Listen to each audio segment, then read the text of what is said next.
Hello everyone, welcome to video number 9 of our series OpenSTAAD tutorial for beginners on being civil. Today in this video we will fetch the primary load case data from STAAD to Excel. There are total 21 number of primary load cases here in the STAAD. We will extract their primary load case numbers and their load case title with the help of OpenSTAAD and Excel VBA macro. So without wasting any time, let's get started. Go to the developer tab and click on Visual Basic. I have already created basic outline of our code. So first we have to declare variables. We need 3 variables. Number 1, PLC count, that will store the total number of primary load case. In our case it is 21. It is a long type variable. Number 2 is the PLC number, is a long array type variable that will store these numbers. And number 3 is PLC name, that will store the title of the load cases. So it is a string type variable. Now to get the primary load case count, in our case that is 21, you have to use the OpenSTAAD function, which is .load.primary load case count.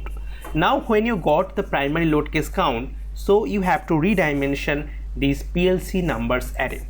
So to redimension it, just write down this one. So you get the array. Now we have to assign values to the array with the help of OpenSTAAD. The function is .load.get primary load case numbers, and you have to pass the array name. So at this stage all the PLC numbers will be here in this array. So let's step by step run this code up to this point. PLC count, here it is showing 0.